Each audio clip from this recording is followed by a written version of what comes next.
Y'all been looking into them what are they called? Micro dramas? Yeah. Issa Rae got a new one. Did you watch it? I haven't watched it yet. Oh I just boy, been reading about. y'all gotta check it out. Is it good? Y'all gotta check it out, man. So is it really just like 1 to 2 minutes? Yes, not even two. I think most of those episodes are like 45 seconds to a minute and some change. How They do only you be tell a 2 minutes, story in bro. 45 seconds? Because they shoot it like a film because they're about a minute. We'll say they're roughly a minute Okay. apiece. And I think the first drop that just came out, it was like 27 episodes. So you essentially got 27 minutes.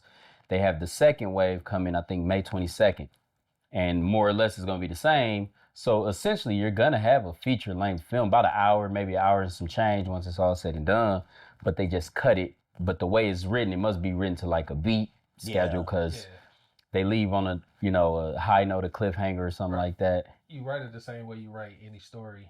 You got your act one, act two, act three. So you got to make sure you have that within the minutes for you to cut. Yeah. So that's how they do it. They got down. But they still have it as a long form script. Just that you gotta hit these beats. That's like, all it real is. quick. Cause you shoot that continuous. They shot the whole. right, you know right. what I mean? Exactly. So. But yeah, that was more of my question. How do you cut a minute to tell that story where it's framed for that viewing and makes the audience want to come back for the next one and the next one? And... Save the cat.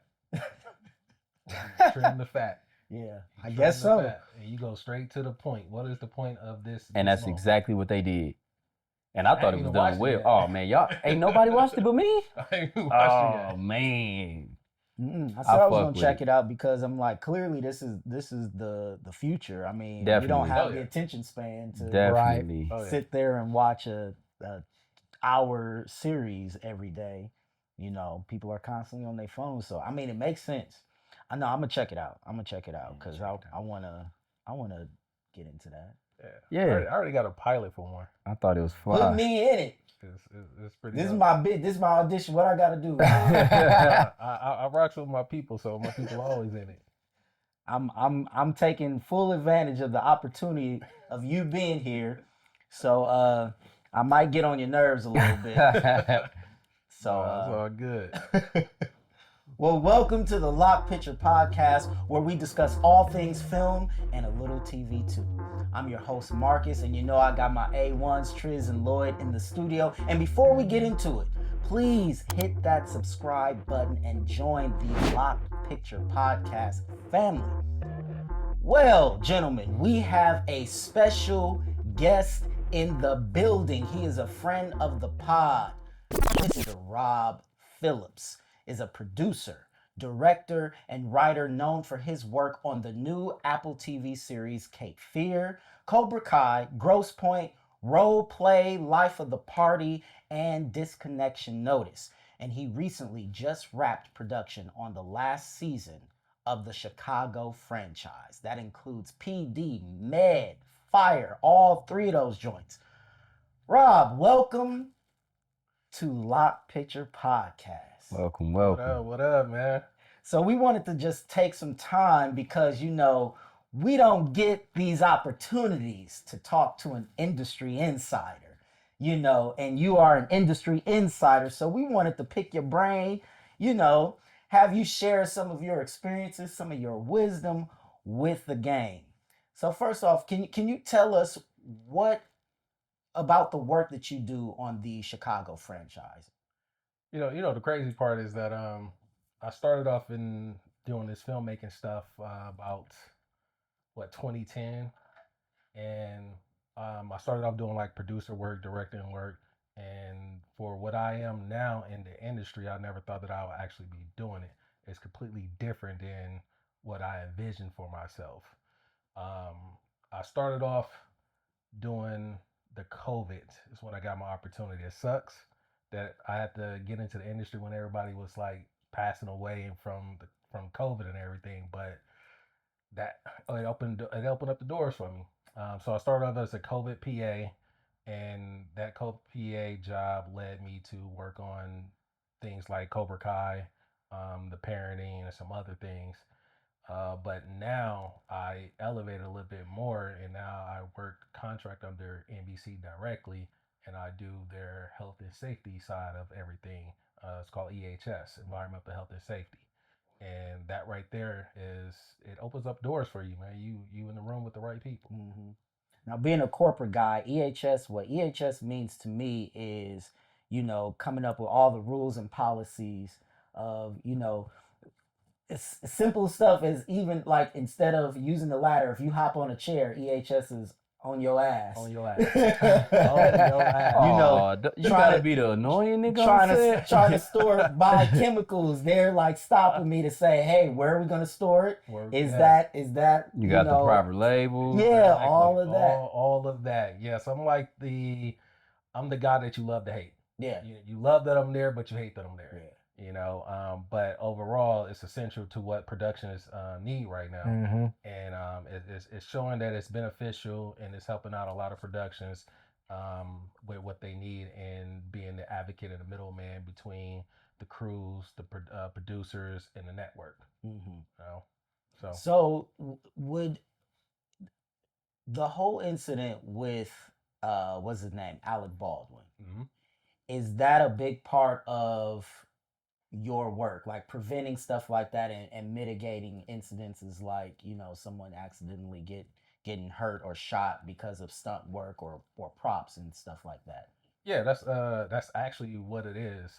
So when something like that, when you have weapons, you usually have your armorer with the prop master, and what happens is that before anything takes off, you have to do your safety meetings, and within the safety meetings, prop master and the safety coordinator have their conversations, go over the weapons check, and have everyone else around check the weapons as well, because the policies for NBC is that technically they don't want any blanks, any real guns and things like that to be on set. Also, their other policy is that even though it's a rubber gun, prop gun, they don't want you aiming those things at people's heads. So it's just a safety rule that NBC implements. I think other networks do it as well, or maybe not to that extent, but NBC is definitely high priority is safety. Okay. And that's what you're doing on shows like Cape Fear and Cobra Kai as well? Yeah, that's exactly what I do now. Like I said, what happened was I think the strike had happened, and that's why I was doing COVID. But between that time frame, I was in touch with some executives and high players in the industry, and they was like, "Hey, if I was you, I'll transition to this, but you got to do some training. You got to do this OSHA's training and all of these programs." And took it upon myself between that time frame and start learning and start doing it. And when you start passing these trainings and you letting them know that you're doing these things, they like, all right, cool, I got something for you. Mm-hmm. You want to go to Atlanta? Sure. Send me to Absolutely. Atlanta. You want to go to Boston? Ain't never been, but if you gonna pay for it, Right. And then my last one, which I'm extremely happy about, is I was doing Cape Fear, and then all of a sudden they asked me, "Hey, want to go to Chicago?" I've been trying to get to fucking Chicago. I just didn't know how to get there or who to talk to, but they offered it to me, and I had a great season with them, with incredible crew, incredible producers. And they asked me if I wanted to come back for the next season. I was like, yeah, I sure do. That's dope. That's what's up. Hell yeah. That's dope. You saw a need and you supplied what they needed. Absolutely. Supply and demand. That's Absolutely. all. That's what you it do. is. That's how business is. All right, Rob. So can you tell us just a little backstory about you? Where are you from, and how did you come into filmmaking, or when did you fall in love with this world? Oh, we taking this back to what's that?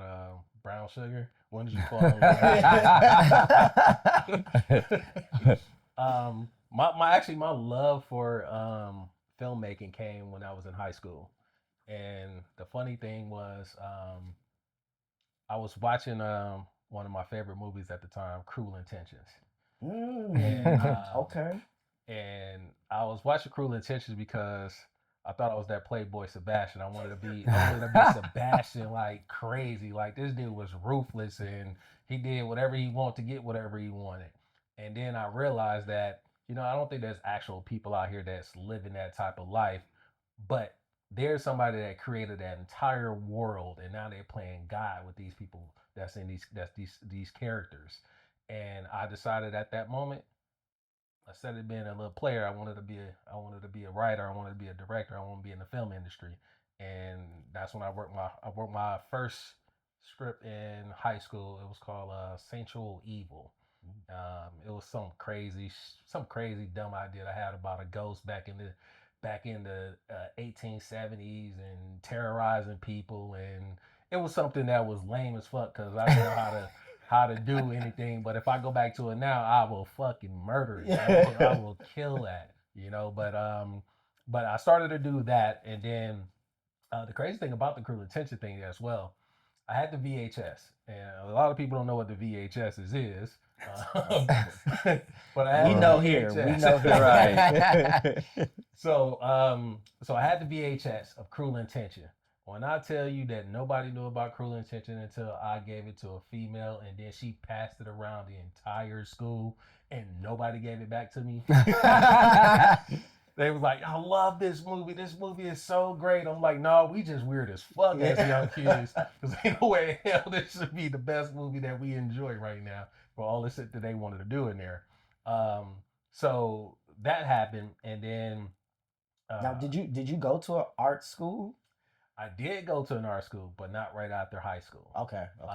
What happened was that I filled out for Full Sail back then, and I was gonna go, but then I got cold feet and some other shit was happening, so I didn't end up going. I ended up, working at a fucking factory, and the worst fucking decision that I ever made. But while I was working at the factory, I also became a club head. I was going to the clubs like Sunday through Sunday and going to work. Like I was partying and working, and then I think I did it for a few years, and then one day I'm in the club and I'm just looking around like I know everybody, I've seen everybody. It's like there's nothing new here. So I decided to, just sign up for school, and I did that, and I shit you not, I left the club scene for an entire fucking year. I went back a year later to see what it was like. Those same people I was partying with was partying in the same fucking spot. They did not leave that spot, and I looked at them and said, "Y'all still doing this shit?" And they're like, "Yeah, this is the life." I'm like, "No, the fuck it isn't." But hey, it is what it is. So I ended up signing up for a school called the Art Institute of Milwaukee, and best and worst decision. The best decision because I ended up meeting my mentor, one of my best friends, Ruben Whitmore. Which funny thing was when I first met him, he was in the hallway. He's super short. I thought he was a student. Damn. had to do Rube like that. I thought he was a student. You ain't have to do him like that. Until I went to his classes like an hour or two later. He's like, what? Oh, you the instructor. Okay. Like shit. I didn't know who he was, but Ruben had a big credentials laid out from doing music videos in the 90s, and he pretty much took me under his wing. And I learned a lot from him and also J-Ro. Got to give a shout out to J-Ro. Straight no doubt. But I learned a lot from him, and it was great. But the downfall of the school was they just started. So they didn't have any equipment. They was only using DSLRs. They wasn't using any cinema cameras. They didn't have anything that would help you grow as a film student, but they was charging so much fucking money. And it was just get them in, and whatever happens with them happens. So I got to a point where it was like, yo, I'm not benefiting from this. I'm working my factory job. I'm coming to this school. I'm paying all this money, but I'm only learning when I actually go on set with Ruben and not in the classrooms. So I decided to leave there and go to UWM. And that was also a bad decision too, because UWM, when you first get there, they do experimental films, and I fucking hate it. Like, it was so fucking bad.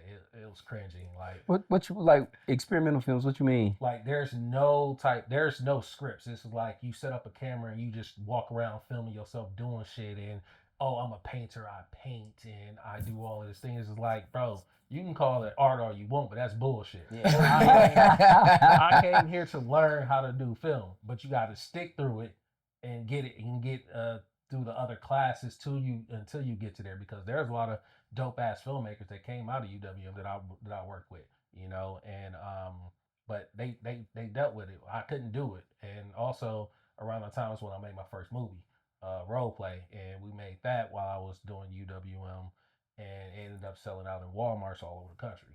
Nice. So that's how that came. Oh, okay. That's what's up. So, what types of stories do you tend to gravitate towards? Whether it's in your writing or whether you're, you know, producing or helping someone else bring their story to life. Is there a particular type of work that you gravitate towards? I enjoy comedy. Comedy is my lane that I definitely dive into a lot, and that comes from American Pie. I remember when I was younger as well, watching American Pie. I was laying on my bed and my brother was watching it, and I'm hearing what's going on. I just woke up laughing, you know, laughing from that. And I'm like, what the hell am I watching? And I woke up right at the scene where Stifler is getting pissed on. And I'm like, my brother, dude, what the hell are you watching? And from that moment, I fell in love with comedy. And I also think, like, in the world that we live in, it's so many depressing things here that will bring you down. And I'm always like, you know what, I want to stay lifted all the time. I want to have that constant high. And that's where the love for comedy comes from for me. Okay. So, would you say that your brother was the like biggest influence on your film taste, or Nah, not at all. He just happened to be playing the movie. Who would you contribute that to? Who I would contribute? I would contribute to Ruben. Ruben definitely had a hand in my career and where I've been and where I'm going to. He didn't have to do half the shit that he did for me, but he did, and he taught me a lot. You know, there's a lot of ups, there's a lot of downs, but he was in the industry for so fucking long. He knew. So I'm like, well, I want to know as well. You know, you gotta, if you don't know, you gotta get the information from somebody who does. And I stuck around with him. I remember the first time he invited everybody, all his students, to music videos. Like, you guys want to see how a real music video set is? You know, come show up here on this certain day or whatever. I shit you not. I went to work, did a 10-hour day, left there, showered, went to the set. I was the only one that showed up, and I was the oldest one out of the classroom.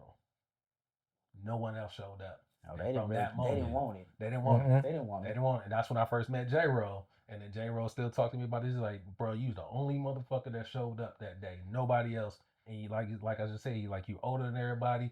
You want this more. Mm-hmm. You know? So you know where they at now? Those folks at now? yeah, they on social media posting. Look, liking your pictures from on set, probably. That's what they doing. Yeah, because I think a lot of people always want to know, like, what's the secret of getting in. Honestly, there is no secret. It's just about who you know. But the one thing that I did was I was consistent. You know, even when I was down and depressed from it and felt like I wasn't getting ahead or anything, I still stayed consistent. You know, nobody was like around when I was literally, like I said, working, moved from a factory job working to a corporate job, doing another 10-hour day, and I will leave that work to go to set, being producer, paying for catering and all this other shit, and taking equipment and put it in my truck that I had, and this is like what 1-2 o'clock in the morning, taking it to the studio, dumping it, going to sleep for 4 hours, and getting back to work and doing this shit for months. Mm-hmm. You know, nobody saw the grind. They only saw the end results. You mm-hmm. know, and that grind was going on for 15 years. Yeah. Wow. What would you say was the biggest lesson you learned from Ruben? Oh man, it's simple. I think everybody would know this. You get to know people before you need them. I like that. Y'all hear that? Yeah. Mm-hmm. Get to know people before you need them. It's just that simple, because it's genuine, and then you build relationships, and then when you finally need something, you guys come together. And that's just a life lesson. That's not even a that's a jewel. Industry. That's a life lesson. I like that one. Remember that, y'all. Okay. So what has been your experience? I mean, you kind of touched on just, working, being consistent and things like that, but what are some other experiences you've had with figuring out how to navigate the industry? Because I mean, like you mentioned, it can be up and down, and it does require a grind, and I would assume you have to love it to do it, because there are days where it's like it may not pay the bills, so something has to drive you to keep going. Yeah, I mean, I had a goal from high school, and I only diverted from that when I was doing the clubbing. After the clubbing, it was tunnel vision. You know, this is just what I want to do, and I made sure that no matter what, I stayed true to myself and say, it's gonna pay off at the end. It's gonna pay off. It's gonna pay off. And every time it just kept getting better and better and better. Better gigs, more gigs, locations, understanding how the industry works, because the industry itself is complicated and not complicated at the same time. It's complicated because of the unions. It's not complicated because of you knowing what you want to do. You know, everybody who's in the industry is in the industry, from what I can say now, um, to get a bag, to get a check. Yeah, I don't think the love is there anymore, um, for what I see. Mhm. But at the same time, it's still people that wish it was there. It's just that you got to adapt to the industry, because the industry makes you get out of that passion to business. So that's what I'm learning from it. But I'm still trying to stay true to myself, because like I said, I understand it. The moment you understand it, then you know how to navigate with it. Mm, okay. What has been the biggest hurdle with getting, projects off the ground, or getting projects released? Well, I mean, you could do it yourself nowadays. It's just that the main thing that people gotta understand is that you you gotta have money, or you gotta be great at marketing. Or if you have both, then you're gonna succeed somehow. But if you don't have the money, to do these projects, and you pitch projects to these producers out here, 9 times out of 10 it's not going anywhere, because the clicks that you see, like the Seth Rogen clicks, the Adam Sandler clicks, everybody has their click that they rock with. Mhm. And you, an outsider, trying to come in and tap into their circle, and that circle is money. And nobody wants to spread that money to somebody more, because now you're taking it out of my hands, taking it out of my pockets. So a lot of people that I've seen in there, they won't let you in until you actually do something on your own that shows that you deserve to be here. Then they latch on to you, because now you the new idea, versus you going to them and say, hey, check out what I have. And oh yeah, who are you? I'm a filmmaker like you. Yeah. I'm trying to show you this, because there's no other way for me to get into this industry, because you either got to have a manager, or you got to have um, something else that gets people to see you. But a lot of times nobody wants to talk to you unless you have a manager, and those managers sometimes don't want to talk to you, because who the fuck are you? Yeah. Yeah. You know, and that sucks, because there's so many creative people out here that don't get the Man, opportunity. But and they should. I think that a lot of creators now should just go ahead and say fuck it and do what they want to do, Mhm. and don't worry about the consequences. Don't worry about the comments. Don't worry about shit. Just make your content and put it out to the world. Somebody's gonna like it. I think we're gonna start seeing a lot more of that with that shift to vertical, like we was It talking is. about in all the micro dramas. So I'm Yeah. pretty sure we about to get overwhelmed with it. Oh yeah, you definitely are. Well, yeah, that's the new hurdle, is how do you stand out now Yeah, with this whole You gotta wave shock of, people. yeah. You gotta either tiptoe to that line and touch it and don't cross it, or cross it and and don't give say a fuck. and don't give a fuck. Exactly. That's what you have to do. I honestly hope we get back to crossing that line and not giving a fuck. I'm sorry. I hope Movies Scary was Movie. The a industry whole was lot better. man. Yeah, it was better back then. It was. I hope Scary Movie does it. I really do. I'm sure they are. I hope they do it, man. I feel like they're gonna cross the line, and I mean Marlon has already said fuck it anyway, so Right. He never At cared. this point, he yeah, never like, cared. you know. You gotta do it. And hopefully that just opens the door for everybody else to be Oh, we like, can fuck do it. that? He don't open the door, bum rush it, and go right back to it, and maybe we'll get Rush Hour again. Maybe. No, have you guys listen? Have you looked on Tubi lately? And watched? Let me stop you right there, Rob. I absolutely have the fuck not looked on Tubi. Listen, I wasn't gonna say it. listen, don't. My wife watch it, Listen, and she don't hate on Tubi, Okay. man. I promise you, Tubi has opened a lot of doors. But then- listen, Didn't you call me and tell me that they blanking out? they They're- are blurring Yeah. out scenes where people are getting shot, stabbed. So why am I gonna watch killed. that? Why? Yeah, but that's the whole point. Like that's what they're doing now. The movies that we grew up watching, they're blurring them out for a certain scene. I turned one on, fast forward, and I was like, oh no. shit. Wow. It threw me off. I said, "What?" I'm like, "Isn't this the internet?" Yeah. Right, like you don't have to be here. If you don't don't want to have to be see in this there. shit, don't Yeah. watch it. You clicked. You came here. Yeah. It threw I don't me like off. that. But that's why I'm going back to physical media. I've been like trying to build my collection back up because I went through a point where I got rid of all my DVDs because I'm like, what do I need this for? You know, it's streaming, but So I'm now like, it's different movies out there. yeah, I don't want Yeah. to watch no shit blurred. I mean, And they whole changing different the stuff. scenes. Yeah, whole yeah, different yeah, scenes. all Yeah. type of shit. I don't like that. So yeah, I'm a big advocate for physical media. Yeah, I kept all of mine. So one other thing that I learned is that I think if I'm getting this correct, they for syndications and where they put these shows at, they do multiple edits after they do the first edit of their shows. So a TV show, an episode can be 30, 40 something minutes, but by the time it moves over to another network or whatever, they can shorten it down because they done edited it again, you know, to their liking, to their taste, you know, but that's what they're doing. But That's crazy. on Tubi right That now, shit it's- weak. it is, man. It's just insane that they yeah. would do stuff like that when you can go to so many different platforms and watch so much, material. Yeah. Why would you change stuff that people set out to go look to watch Right. and now it's a different product than what I remember? Why would I come back? Yeah. Because people can hear this, this conversation. They be like, I want to go see Cruel Intentions. The people that haven't seen it, and they might see a different movie now. Yep. But if they ain't seen it, how they gonna know? Exactly, but it's like they be like, oh, he said it was this. He said it was that. Like I didn't get none of that from it. It's like, well, you didn't get Cruel Intentions. Cruel They Intentions. gotta find that VHS that Rob. Right.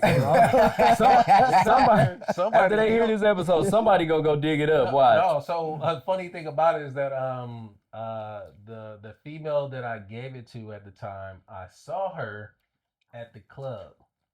She doesn't live here anymore, but I saw her at the club back then, and she brought it up to me. Like I didn't even think about it. She brought it. She was like, about that Cruel Intentions video that you gave everybody. Yeah, I know you gave it to me and I passed it around, but also I lied to you. I kept it. So she had the That was Cruel her favorite Intentions. Give me movie. my Yeah, tape back. She had it. she was the Cruel Intention. That's crazy. Cruel Intentions was dope though. It was. That was dope. Did y'all? Yeah, I've seen it. I've seen it. Yeah. You don't fuck with it. It's cool, bro. This be the one. He be the No, it don't. I've not seen it in a long time, so I'd have to rewatch It it. be you. It It be do. you. It It do. be you. Nah, I don't fuck with that. You said it Cruel wasn't Intentions melanated is dope. enough for him. I was just about to say, you It know wasn't what? You melanated know what to enough. change it? You need Make to it put black. Omar Epps need to Make play it black. Sebastian. Then he would watch Oh, it. that would have been fire. Then I'll check it out. Omar Epps and I- Lathan and Nia Long. Then he'll watch it. Right You'll on. watch it. Yeah, hell no. Yeah. That's funny. So what's been your greatest experience or your greatest moment in this, in this long career of filmmaking and being on sets and things like that? Oh man. What's your fondest memory? I would have to say I enjoyed being on Cobra Kai. Cobra Kai was dope because I remember growing up, watching Karate Kid and meeting those guys was super, super dope. And they were super nice for that. And meeting all these actors who are, talented, but also want to see you become what you become because you're on set and you just start having those genuine conversations with them, and they actually enjoy it because they want to be treated like people too, and they don't always want to be like a starstruck thing. I just like literally have just small conversations with them, and it will happen for months and months on end. And like one of my favorite ones right now, Lisa Kudrow. Um, The she comeback. yeah, she That's my shit. she did so she was on a parenting I worked on in Boston, and she did a social media bit with me. She did Smelly Cat, Oh. and This is the Friends like specialist Right. over here. Wait, So wait. You I'm talking talking about you. Oh, okay. I was gonna No, say you no, watch Friends? No, nigga, I'm talking about your ass. Yes, nigga, we talking about you. I'm Fuck like Friends. Lisa Kudrow's so underrated to me. So, oh, definitely so underrated. Yeah. And fucking hilarious. But she did that, and then she started following me on social media. And we'll say something to each other, time and time how things are. That's just what it is. But for her to do that bit with me was freaking amazing. And then she said, "Her like, Rob, how do you come up with this and everything?" And I'm like, at the spot, I'm like, dude, all I do is I'm creative. All I do is think about like, how can I do something. Then it's something that hit me, and I'm like, hey, let's film it. And now here we go. I got a video with you singing "Smelly Cat." Hell that's no. dope. Yeah, they get on me because we Well we deserved, had nigga. whatever. We had a conversation about TV shows. I forget what we were doing, like ultimate TV shows or something like Emmys that. or something like that. And they know that I am a huge Friends fan. So before we even started, they was just like, man, don't come up in this motherfucker talking about Friends, this, Friends, that. But it's funny. It's funny. It is funny. And Smelly Cat, that's a moment. That is. That's a moment. It is. It is. But Yo, I got it. Friends is dope. Don't get me wrong. I still watch Living Single as well. Yep. Where they stole their whole fucking Right. style from, but that's Stole all their right. whole fucking flow. What Soulja Boy say? Bar for Bar bar. for bar, stole my motherfucking flow. Dog. I did see an episode from Living Single and Friends when they was playing, I think it was poker or they was playing cards. It literally was the same. damn near I know bid it- for I know bid. Really? what you're talking Yes. about. I don't watch Friends, so for I big. couldn't. But at the same time, man, listen, I enjoy Friends. I enjoy Living Single, but you know what I also enjoy now? Wait a second. Don't say some dumb Superstore? shit. No. He said no. But He said no, do you nigga. watch He said no. I've seen like 2 episodes. of That's why I Superstore. said wait a minute, because if that nigga said that, I'm about to say you a permanent. Michael. You permanent. You Michael. coming back? yeah, I found my partner. Superstore. The Big Bang Theory. Oh, my dad watches that. Fucking hilarious. I've never gotten into that. But here's the thing, and I promise you, right now, a lot of TV shows from the back in the day are funny as hell. Even more funnier right now when you watch them without the commercials, and they just constantly keep hitting. the flow There's no breaking moments. I promise you. I watched Martin a few weeks ago with no commercials. It was more funnier than I watched it when I remember watching it because the shit with just no commercials, it's funny, man. I promise you. Start watching these old TV shows without the commercials. I'll guarantee you, be like, yo, this shit was funny. I didn't think it was this funny. It's funny as fuck. Check it out. I probably watch everything but Friends. I second that. Yeah, I second that. Because they stole from Living Single. Is that? I mean, that's enough alone, but It is, but too, I like seeing black people on screen. that shit just. But you do nothing watch for me. white stuff. You a fan of That's- Christopher Nolan. That's Okay. white. He be having niggas in his movies. Yeah. One, Morgan Freeman. That's the only nigga that pop up I in was like, you Christopher said not Nolan. niggas. Nigga. Well, he's the ultimate nigga. That counts for 10. That's the ultimate nigga. that counts for 10. Morgan That's Freeman the was the nigga right original Negro. Like, That's Oh, the man. niggas right there. That's funny. Nah. no, my pops be watching Big Bang Theory. There was one time he was laughing so loud. We had to go downstairs to see what he was watching because I'm like, I want to laugh this loud. And it was Bruh. Big Bang Theory. And Bruh, I I promise instantly you. walked out. I I was promise you. Some it's shows do be funny as hilarious, hell. It's funny as hell. You know, so I'm good with that. But my go-to show is Shrinking. Yes, sir. Shrinking is my shit. And Yep. I Bill fuck with Lawrence, Shrinking. Bill Lawrence, that dude is a dope ass creator, man. He dope as shit. Did You you know? get into Ted Lasso? Were you into all that? I did not get into it. I know they just said well another season coming out and everything. I didn't get into it. But a lot of these shows are based off of British shows. Mm-hmm. Did y'all watch the British version of Shrinking? I No. did not. It's darker. I feel like most of their shit is darker. It's Because darker. I watched the British version of The Office.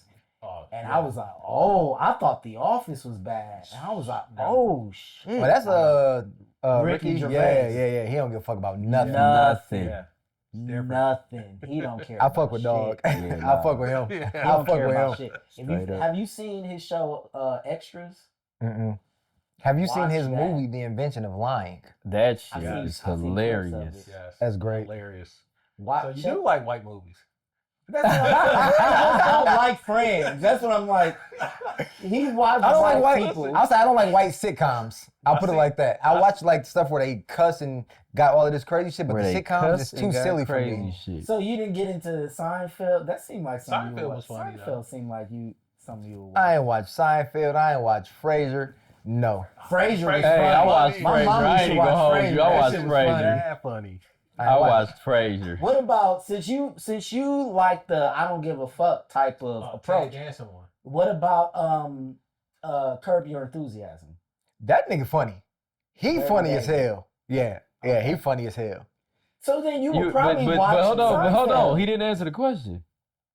Did you watch it though? I watched some of it, yeah. Oh, okay, see, Yeah. all right, I've yeah. seen- He- I've that seen nigga some of- funny as hell. He's No. funny. It was one episode where he was talking to this guy about his dad, and I think he was like a kamikaze pilot or some shit like that. Dude, Oh yeah, it that shit, I know was what you're talking about. funny as fuck. I can tell you another one that's funny as hell. It's either Becker with Oh, Ted Danson. Yep. Ted Danson. Oh yeah, I watched Man. Becker. Wasn't Wasn't he a pilot or something? No, like that? he was a doctor. Yeah. Doctor. Okay. Doctor. Becker was funny though. I like He Becker. was funny as hell. It's a white sitcom. I don't give a fuck. All right, So, I watched You some of don't it. like Friends. Just Bro, say they you good. don't like I've Friends. said that. Seeing the selective anger. They- I've said that. I don't care for Friends.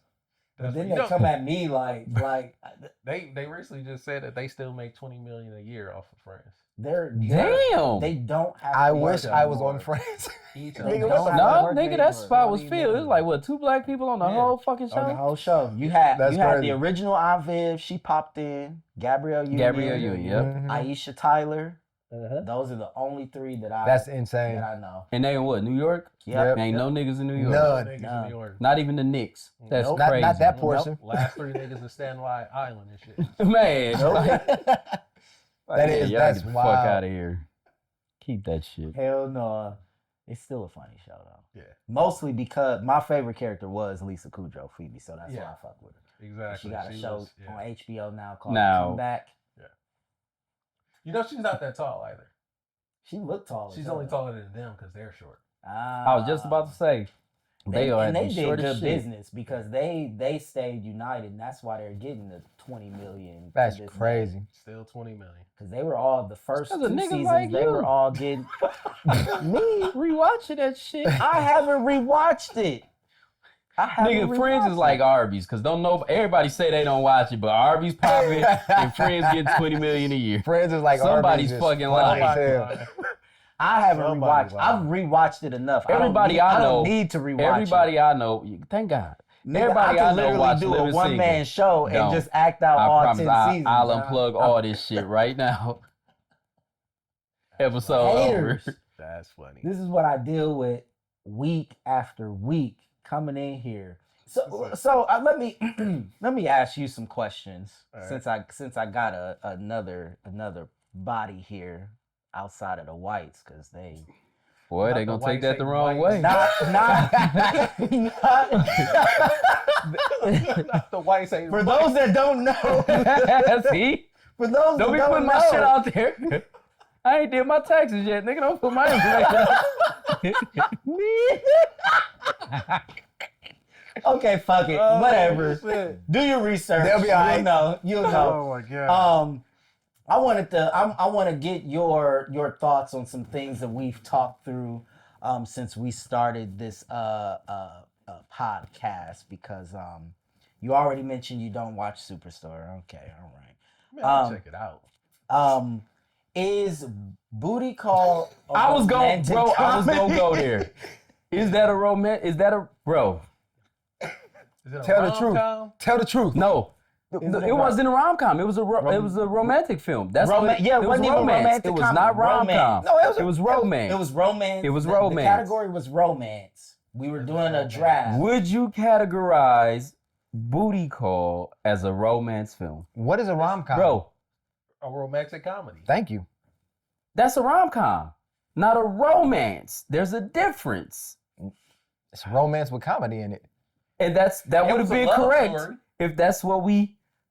All right, man, It get was a Rob love the fuck story. up out of here too. It was a love story. So yeah, I would say it's romance.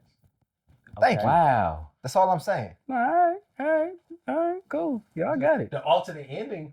Did you see that shit? Remind me. That was I probably older in a nursing Oh nope, home. never saw that. Never. Nope. Bro, I saw that shit on social media. Fucking hilarious.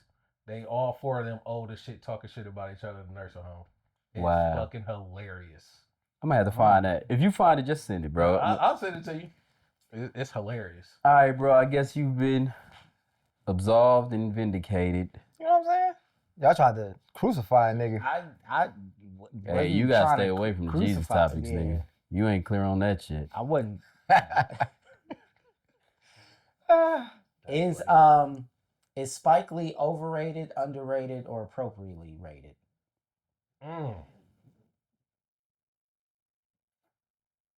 Appropriately. Okay, I think that's one for me What? because I think your take would be he's overrated. Over. Yeah. And here's the thing: I don't think he's overrated now because he's not putting out shit the way he was. So, But that's what I'm saying. Based on his body of work. based on his body of work, was always like what damn Keenan. I'm about to say Keenan Thompson. Robert Thompson. No,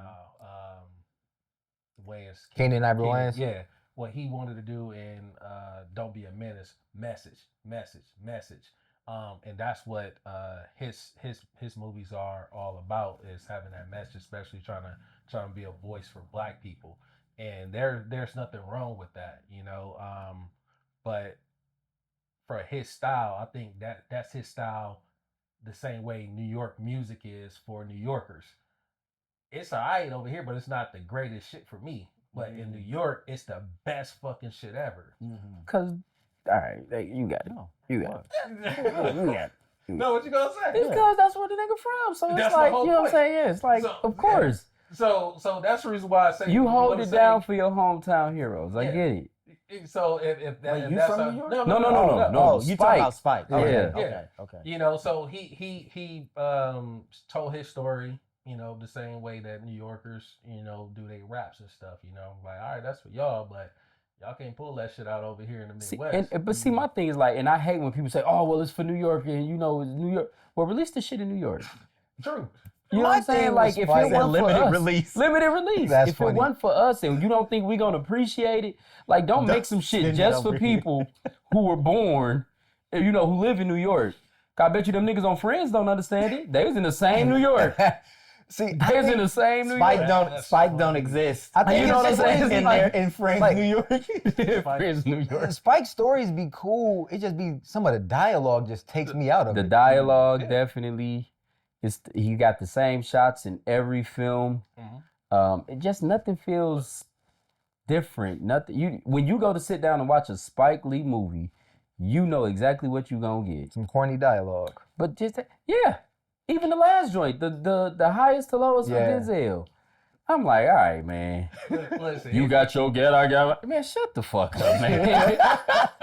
I think what the downfall for that mainly was the scoring. The scoring was completely random. Yeah, You talking about It for did the not- highest highest and to lowest? lowest. It was Yeah. completely man, random. I think it was Story the was random. dialogue. I agree with you with the music because that was one of the first things I was like, this music don't match the doesn't match. vibe of It the does scene. not Like, match. what are we doing? But I don't think he didn't have Terrence Blanchard didn't do highest to lowest. I don't think because Terrence Blanchard is usually on point. Yeah. So he must have worked with. That was the first time he worked with whoever did the music on that one. It was Well, like, okay, don't we work just with gonna, him we gonna again. do some experimental shit. We It gonna was Swizz do some Beatz and some UWM shit. shit. But what I do like about the experience of it is that Denzel saw the movie before we did, but he advocated like hell for it.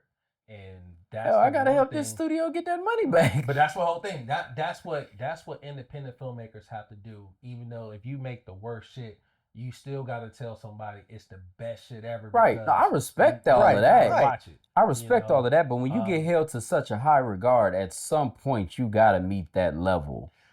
Because I'm sorry, anybody that watched that movie, and I challenge any of y'all, if all of y'all have seen that movie, to tell me that was the movie you expected. It wasn't. It did not meet expectations. No, it I'd wasn't. like Right? to see ASAP and Denzel in another movie. Yes. That's not a Spike Yeah, Lee for movie. sure. Yes. Definitely. I don't give a fuck if it is a Spike Lee movie. Just don't do that. Yeah.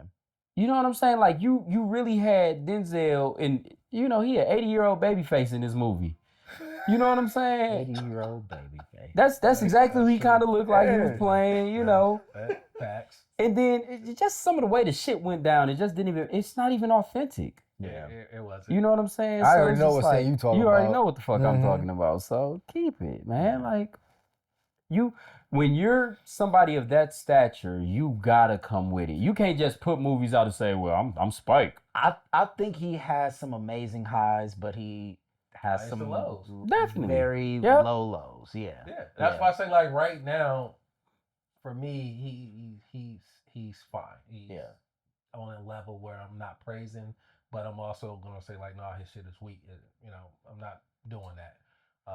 And I could also say that because like I'm like shit. I know how to put out some bad shit, but my bad shit was basically off of editing and not having the experience and not having the money or studio behind me. You know, so and that's also the other thing how I look at films is like if you have all of this money behind you, you shouldn't be putting out bad shit. You shouldn't be putting out continuity shit. Like you have all of this money that all these independent filmmakers don't. So if independent filmmakers can make some Tubi shit, Man, but we seen some dope shit. What was the name of the joint when we went to Baltimore, bro? The period piece. The future is bright. Phenomenal work. Yeah. Phenomenal Amazing. work. These are independent The filmmakers. future is bright. And I mean from everything, from wardrobe to the set that they were in, like just everything. You didn't even know it was Did a they tell you timepiece. about that experience? yeah, they told me about it. Yeah. Yeah, that was Dope. something right there. That was kind of a shrink in our. That was a little gut moment.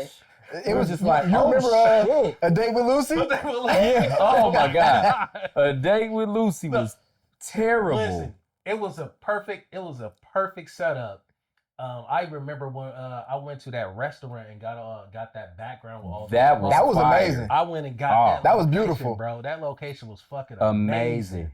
And then I didn't get to see the editing process, so I ended up. You guys was there, right? Yeah, so quick to catch Marcus up. The It was Art a Institute. 48-hour, Yeah, yeah. they did a 48-hour film festival. And they did the story called A Date with Lucy. And it was like a meeting between God and the devil or something like that. And it's time to premiere it. Like we shooting it. They had the fire department come out and do all of this stuff for like We this had rain. just all kind of theatrics. Oh, it was like, oh, going on nigga, to this film finna be the coldest shit. So I think it was down on Downer, I think, right? At the Oriental. Oriental, yeah. And it said, by the Art Institute. And everybody like, oh, this better be good. This better be good. Nigga. Boy. Oh my God. And it wasn't necessarily the story or even the picture quality. There were a lot of editing and sound that was not saying. catastrophes that we was like, oh my God. Now, here's the funniest shit about that. I don't think no one knows. Oh, I know one funnier than whatever you about to I say. know what you finna say. Don't he up? Let him go. I'm sitting. So Ruben ended up Ruben and I think maybe somebody else ended up editing it. Ruben is sitting next to me and my girlfriend and wife now. Ruben's sitting next to me. The shit plays. I'm watching it. I'm just getting disappointed. Like, where the fuck did this sound come from? What happened? I'm getting disappointed. So it's disappointed. So now everything said and done. All the contestants' videos plays, and they like everyone come up. Ruben looks at me and say, "Go up there." That was my point. That's exactly where I was going. I said, "Dog, he just threw Rob under the bus." I was like, So, because they wanted the directors. Yes. They wanted the directors, and Ruben directed it. And the reason I remember that is because there was a rain scene in the park, and this when the fire department came out or whatever, and Triz was doing sound. But Triz looking down, he said, "Hey man, look, my feet is hot." What did Ruben say? He said, "Man, fuck his feet." And the funny thing is, before that, I was not a sound person, but I was the tallest nigga on set. They like, "Give him the boom. Give him the boom. Give him the boom." But yeah, it's funny because I know I had on some brown Steve Maddens. I will never forget that shit. I'm like, yo, my feet in the shot. He said, "Man, fuck his feet." that was essentially how the whole film turned out. Yep, I was about to say. And I felt so bad for Rob because we all sitting there, and Rob walked in, like he said, with his girlfriend at the time. We sitting here chilling. I was like, damn, he done brought his girl to see this shit. I said, oh my God, she gonna leave the nigga on the strip. Like, he ain't going nowhere. And then it was all cool. It chilled out, and everybody, like he said, all the other contestants went. And then they was like, yeah, would all the directors come to the front? Ruben said, yeah, Rob, you go up there. I said, dog, dagger. Listen. He handled it well, though. Yes, he handled did. it well. Handled it well. Man, but listen, Ruben has put me in a lot of those positions that I didn't know what the fuck I was doing. Hey, we love you, Ruben, but that shit was crazy. That shit I love was the shit out crazy. of Ruben. I promise I love the shit out of Ruben, but he was like, hey, I need you to come help me direct such and such, such and such. I'm like, damn, well, I ain't got to. All right, cool, I can do it, Ruben. Then I get there, the Ruben like, all right, you got it. Where the fuck is you going? Yeah, just do this and this and that. Bruh, are you serious? Like, but that's how I learned. You know, I that's the reason why, like, when shit hits the fan, everybody else is panicking. I'm like, yo, I've been in this situation. Yeah. Let's diffuse it. You know, do this, move here. Let's do this. We're gonna do this. Change this up. Like, you gotta pivot to those things. But I promise you, I absolutely, like, at the time, like, I was like pissed.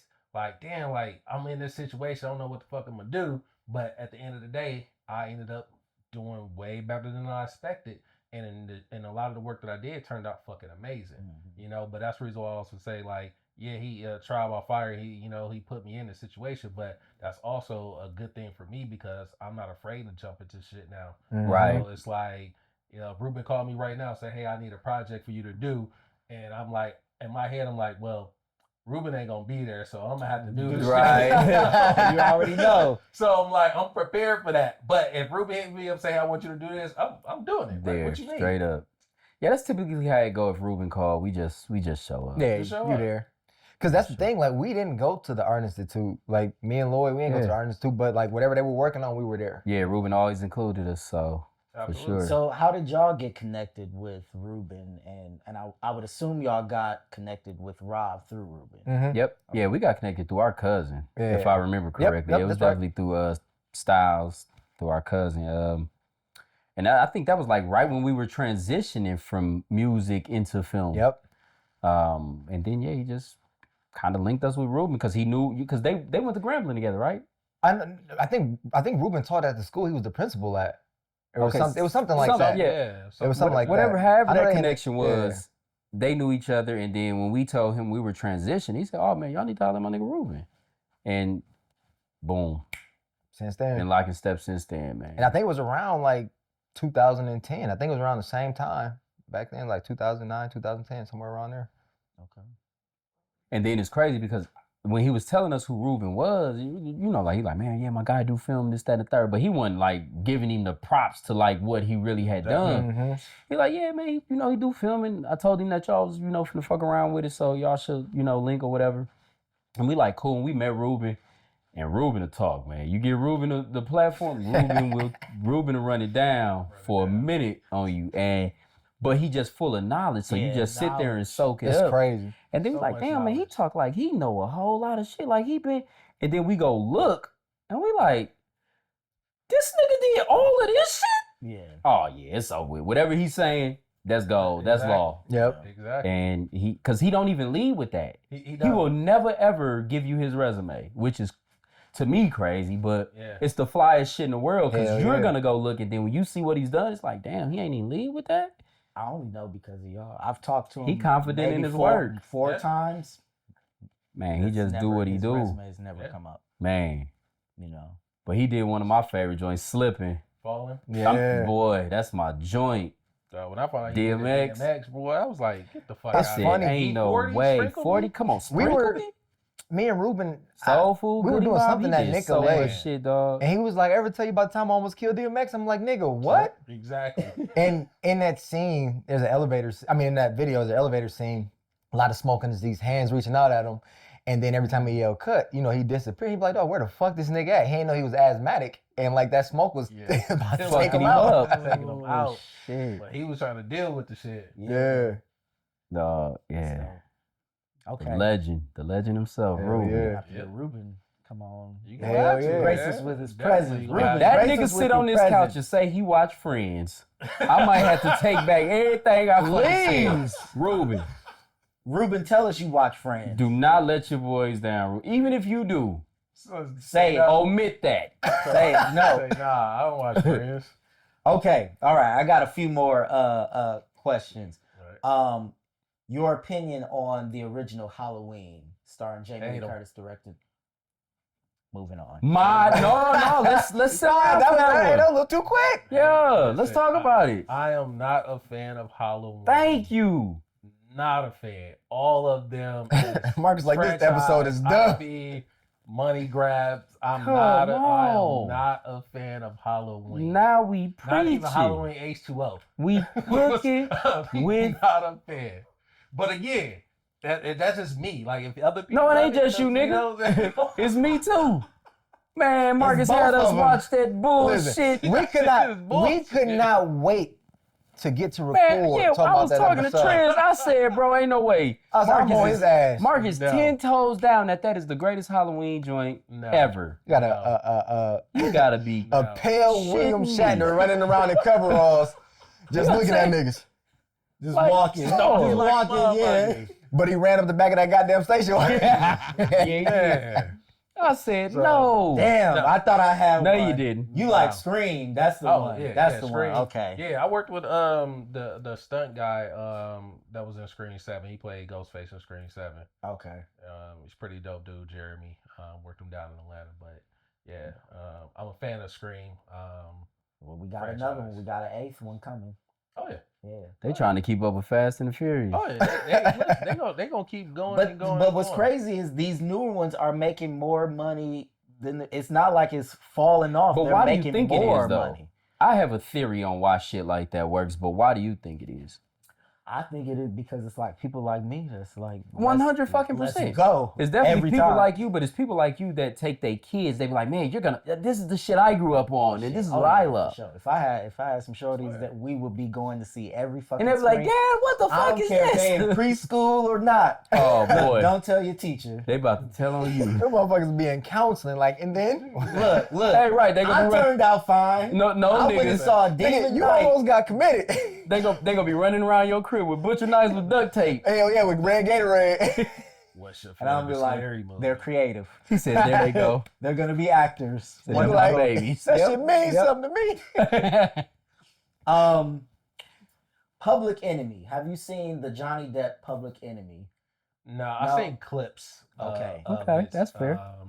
But no, I didn't like again. My thing is that I'm always in the realm of I always want to watch something funny.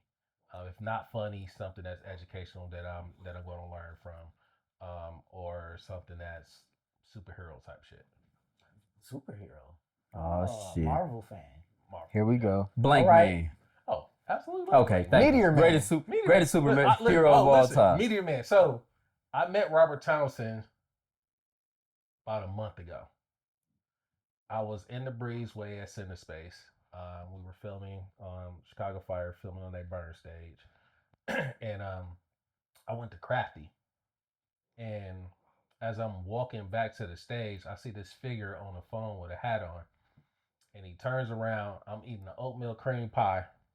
And I happened to look up and I was like, hey, so what the fuck?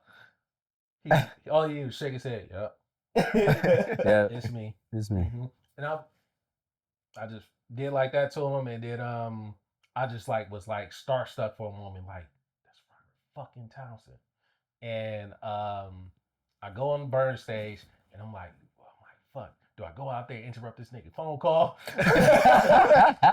or just have this fucking moment? But I end up having to go back out there because I got a phone call. But as I go back out there, he walks up to me.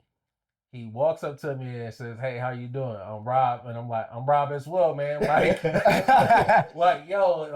it's great to meet you and everything. He's like, "Yeah." He's like, "Yeah, you know where I'm supposed to go. I'm lost." I'm like, "I don't know where you're supposed to be. What production?" He's like, "Oh, I'm on, the Shire or whatever." And I'm like, "Oh, okay, you on the Shire." So I'm like, I still don't know where they filming at. So I don't know shit. And then next you know, some more PAs and shit came through from Fire.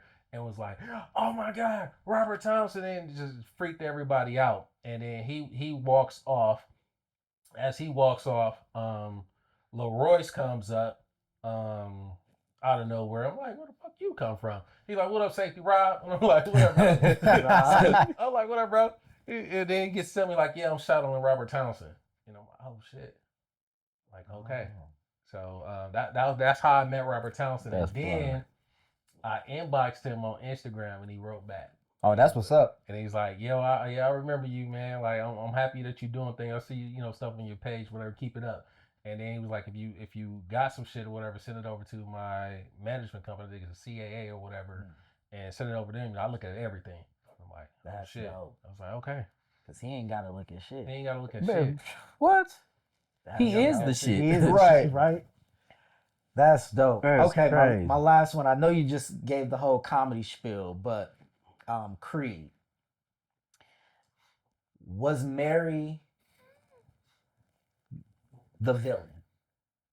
See, you leading. You should have asked who was. Creed. The mama. What's your thoughts Was on? Felicia the villain? Yeah. Felicia Rashad. See, you looking at Felicia Rashad, and ain't no way you gonna ever convict her of any crime. Because who would? Bullshit. That I whole wouldn't. shit she did with Tyler Perry.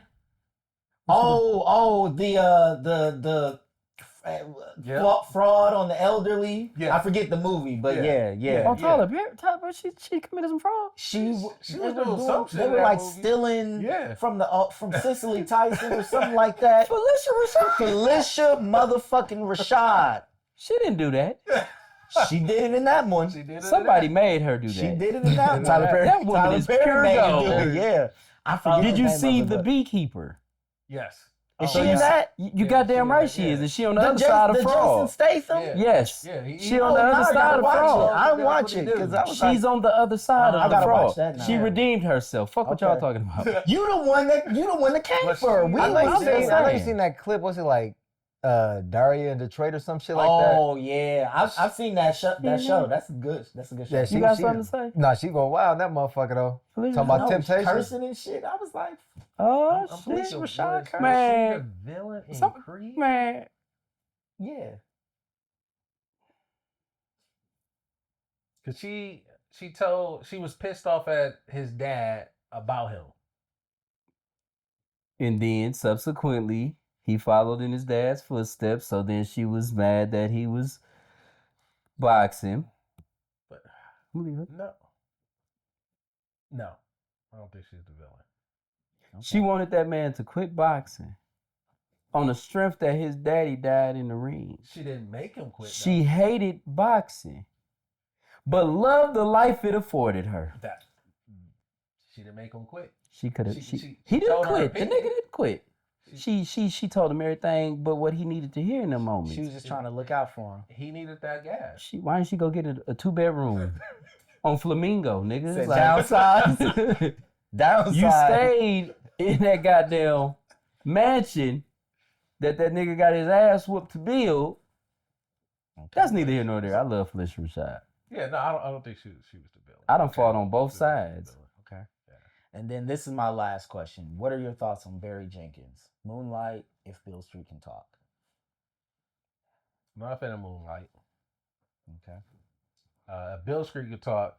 It was something different, but if I'm not mistaken, it was the one-shotter. I mean, it's creative to do that, but Yes. Say it. Found it boring? I did. Okay. That's cool. I did. Wonderful. And I don't.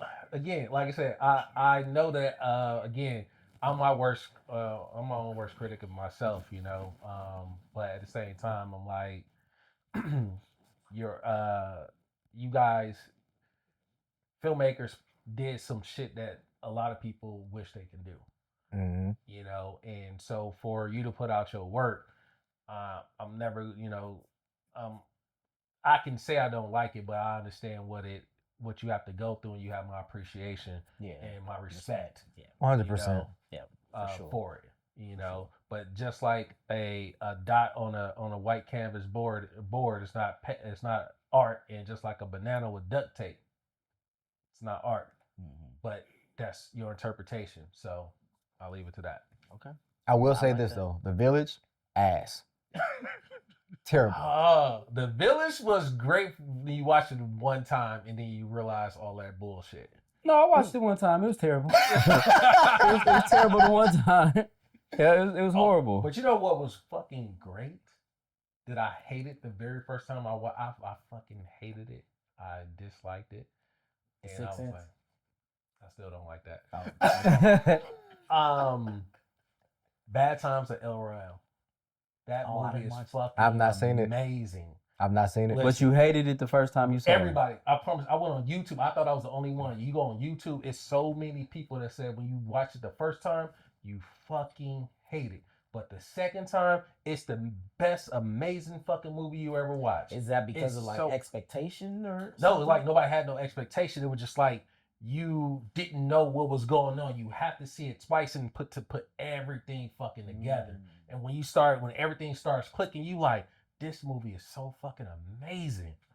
So fucking good. Bad Times at El Rey, I promise you. The first time you're gonna hate it. The second time you're gonna fucking love it. Okay. Who's your favorite filmmaker? My favorite filmmaker. Oh my god. Spike Lee. No. I knew he was bullshitting. My favorite filmmaker besides myself. I will have to go with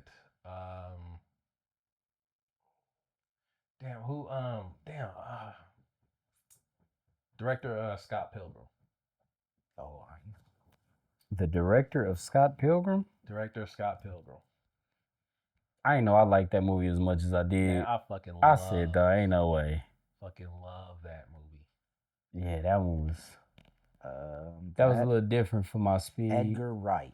Boom. Oh, he did Ant-Man and Boom. Shaun of the Dead. Yes. Shaun of the Dead was funny. Yeah. Funny as hell. Baby Driver. That- yeah. Okay. Baby Driver was Yeah. good. I That's fuck why with say, Baby like, Driver. That dude is fucking amazing. Okay. Not mad at that. His list is so fucking dope. Favorite movie?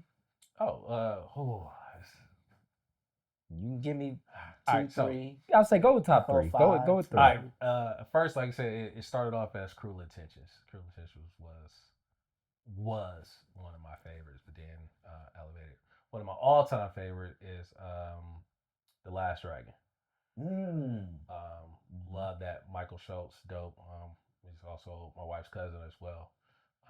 But Last Dragon is one of my all-time favorites. My second one is American Pie.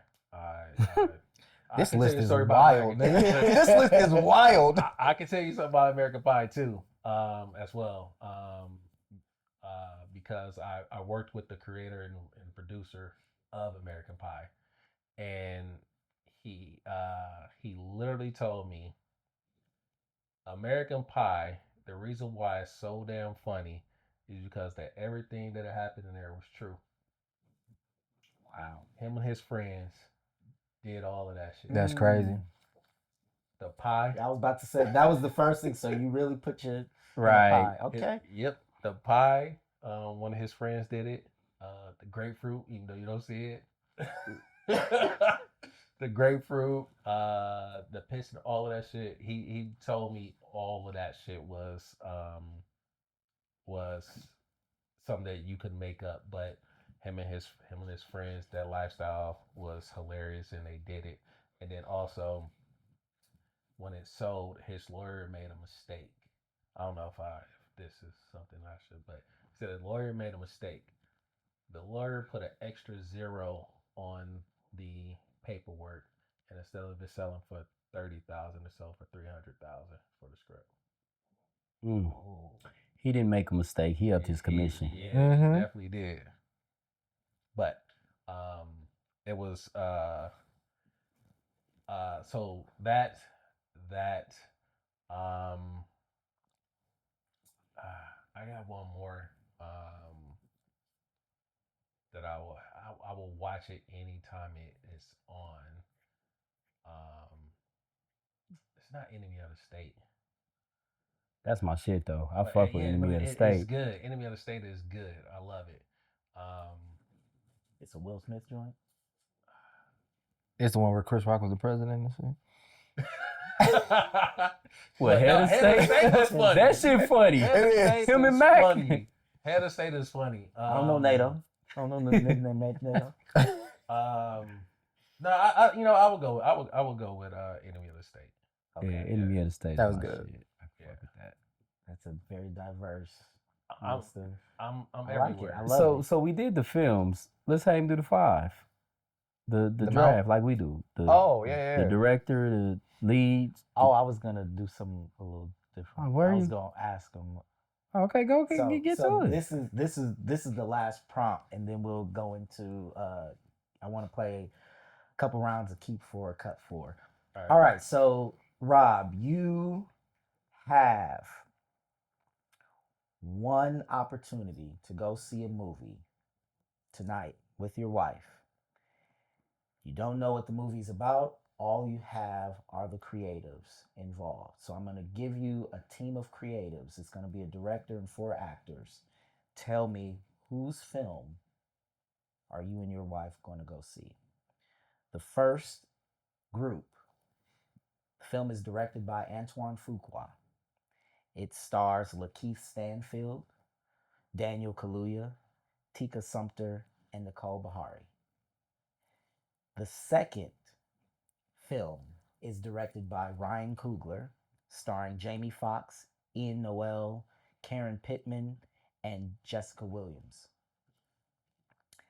And the last film is directed by Hiro Mura, starring Damson Idris, Donald Glover, Jamie Lawson, and Danielle Deadwyler. What movie are you going to go check out? Wait, what was the second one? Second one was director Ryan Coogler, starring Jamie Foxx, Ian Noel, Karen Pittman, and Jessica Williams. It'll be that one. Thank you, motherfucker. It'll be that one. So we've got this bit where we do our starting 5 and we draft the director and 4 actors, and as we revisit films or talk about films, we ask the question if the film would be elevated, the same, worse if we inserted our starting 5 in them.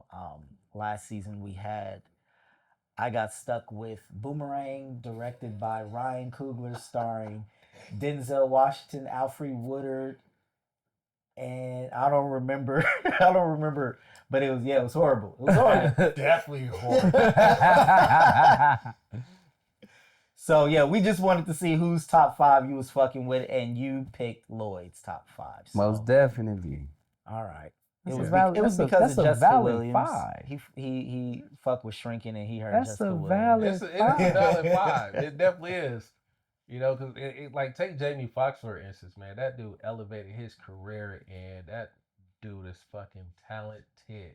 Talented. Talented. Yeah. You know, I so- say he's the GOAT. We got the Jamie But, Foxx guru you know, right here. Right. I say he's the most versatile man in Hollywood. So I think he definitely should be up there with the conversation of the Denzel and Will Smith.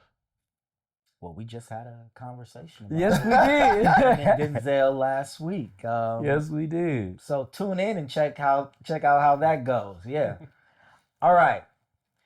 So to wrap things up, I wanted to play a game of keep four, cut four. So got like 5 rounds. I'm gonna list off 8 films, and I want each of y'all to tell me which 4 are y'all keeping of those 8 films. So round 1 is cultural classics. The 8 films are Coming to America, The 5 Heartbeats, Harlem Nights, Set It Off, Bad Boys, The Wood, Soul Food, and Waiting to Exhale. Which 4 are you keeping? Coming to America, The 5 Heartbeats, Harlem Nights, Set It Off, Bad Boys, The Wood, Soul Food, and Waiting to Exhale. Okay, that's pretty simple for me. Yeah. Go ahead. I'm keeping Bad Boys, Harlem Night, The Wood, and which one am I missing? What was the first one you said? Coming to America. Coming to America. Okay. Those are the 4 I'm That's keeping. exactly my 4. Yeah. All right. That's Well, exactly my 4. that was easy. All right. Moving on, round 2. Black Love on Film. We got Love Jones, Love and Basketball, Brown Sugar, Boomerang, Jason's Lyric, The Best Man, Poetic Justice, and Booty Call.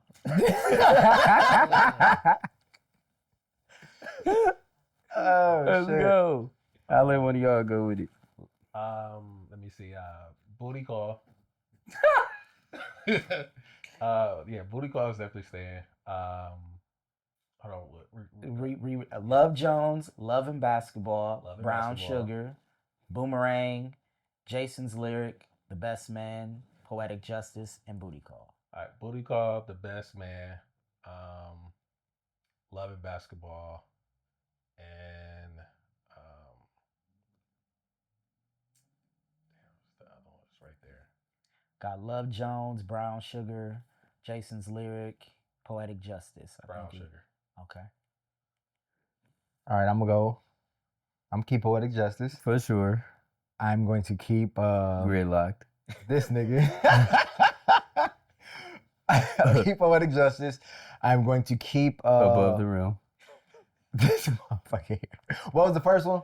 Love Jones. Love Jones, Yep. Love and Basketball, Brown It's Sugar. gonna be Poetic Justice, Love Jones.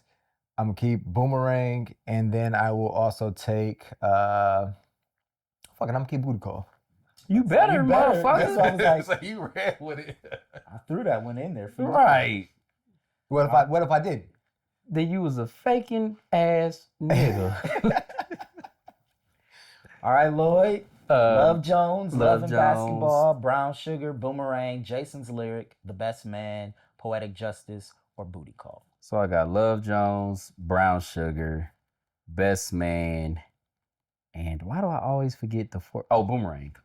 There we go. I was like, I always forget what it is. I was like, whoa. Right, I Yep, was like, yep, oh, yep. he can Where- fake it, nigga. Where are we going? Boomerang was definitely on the list, nigga. Don't play it. You saying? All right, round 3, Hood Classics. We got Boys in the Hood, Menace to Society, Juice, New Jack City, Baby Boy, Paid in Full, Friday, and Don't Be a Menace. Okay, run that one more time. Boys in the Hood, Menace to Society, Juice, New Jack City, Baby Boy, Paid in Full, Friday, and Don't Be a Menace. All right, I'll go first. I got Friday, got Juice, Minister Society, and Paid in Full. Okay. I'm gonna go with Minister Society, Friday, Boys in the Hood, Let's see, Menace, Friday, wasn't it? You got Juice, New Jack City, Baby Boy, I'ma go New Paid Jack. in Full, Don't Be a Menace. I'm gonna go New Jack. Okay. This nigga like hooping in church clothes. Watch out, nigga. Rob, what hood classics you keeping? All right, Don't Be a Menace, Menace to Society, Friday, and New Jack. All right. All right, round 4, Black at the Oscars. We got Sinners, Do the Right Thing, Training Day, Ray, The Color Purple, Get Out, Black Panther, and Judas and the Black Messiah. Sinners, Training Day, Ray, Get Out. That's actually true. I'm gonna do Sinners, Training Day, Get Out, and I'm going to keep Judas and the Black Messiah. Yep. That It would be a that coin would have been flip. ones I had. It would have been a I would've coin had to flip. give Judas. All right, final round. I'm gonna list 5 actors. You can only keep 1 actor, and the rest. No, you can get rid of only 1 actor and all their work forever. Okay. The 5 actors are Will Smith. That's who you're getting rid of? Okay. I'm fucking around. No, No, write man. that option I'm in. fucking around. We got Denzel Washington, Samuel L. Jackson, Viola Davis, Jamie Foxx, and Angela Bassett.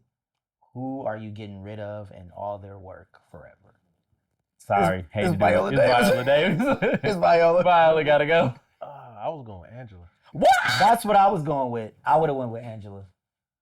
I was going with Angela. Y'all niggas, wow.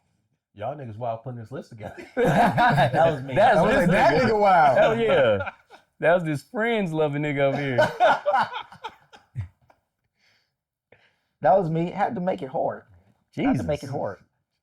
I'll say Yeah, forever. I gotta get rid of that. Was Viola. Her and them snot bubbles and get the fuck on. No. Viola man. Pack it Davis, up. put your wig back on.